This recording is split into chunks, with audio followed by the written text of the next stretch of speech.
there's a few odd little things fitted to it that we can't quite identify. I'm reasonably sure I recognise this logo from the Japanese toll card thing, so it might be something to do with that. And there's a few bits wired into the dash that are of unknown origin, but that's the fun of getting an import vehicle. I do like the gauges down here. Little silver and red graphics is very racy indeed. And the visibility in here is excellent. You've even got little quarter lights down here to see the opposing curb quite nicely, and they do make the place feel nice and light and airy. And if you're transporting kids about, that is quite important, because if it feels nice and light in the back, well, they're probably a little bit less likely to be sick. The steering has a little bit of weight to it. Now, this road is extremely bumpy. I've just found that out the hard way in the Honda, but this is taking it not too badly.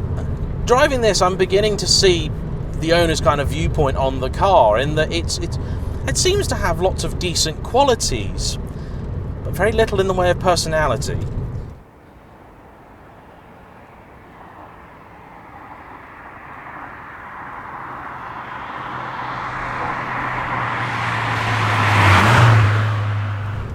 It's doing its job well enough, and if I were buying basically a shopping car or a little town or station car, it does the job admirably, gets nice JDM points for it, and it looks pretty cool as well. In fact, I mean, the first thing you do is you look at it and you go, wow, that's amazing, that's absolutely awesome, love it. But yeah, just driving it, I think really it's the engine that's letting things down. It just has no character at all. It doesn't seem to have any torque to it, which is odd for a turbocharged lump, nor does it really want to rev out that keenly, which is odd for a small displacement lump. It's all just very strange. You actually get the feeling of it being a reasonably large car from this seat too, because you've got a hell of a lot of dash in front of you, but it's not. Having an extra ratio would be nice, although in this class of car, for this age of car, I can kind of forgive it. Again, you go and buy a brand spanking new Abarth 595, you're still only going to get 5 ratios. It's certainly quiet enough and does the job right. You get a bit of road noise coming through, but nothing really worth writing home about. I like the style of the wheels, they're pretty cool, very nice, but it's just a car that kind of is. I'm actually a little bit disappointed in it, because I was really hoping it would kind of excite me, but it's a strange thing.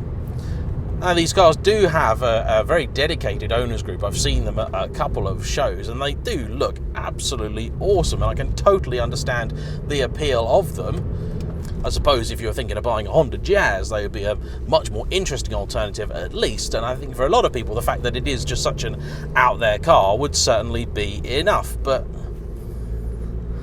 I'm just stuck here trying to think what it needs, because it's actually very difficult to criticise.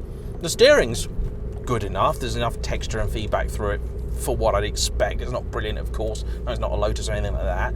The suspension actually is comfier than I would have given it credit for, because it is a Japanese market car, and more than that, a racy version of a Japanese market car. So they're always going to be ridiculously stiff, but actually it's not punishingly so. If you are going to own one of these long term, I think the first thing you want to do is probably change that suspension. But then you maybe have to ask yourself what it is you're buying the Ralliart version R, version 4 anyway. It is the engine. The engine needs something, and so maybe someone out there that's familiar with the market for these cars can tell me what can be done with that engine, because if that was a bit spicier, I think then the package would come together. But if I can identify a weak point in the car, it's that and the gearbox. The gear linkage itself is just... I know I've just come out of a Honda, and that's always going to knacker your opinion of what a gear shift should be like. On the upside, I don't totally hate it, which I do for the Abarth 595. So it's got that going for it.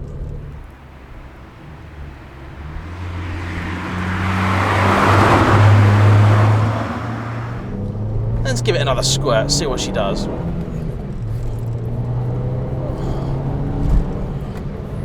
It's all intake noise at the front. You can hear a little bit of exhaust coming out of the back, of course, but these roads are particularly punishing. They really are. They're not very smooth at all. little car does hold on and dig in.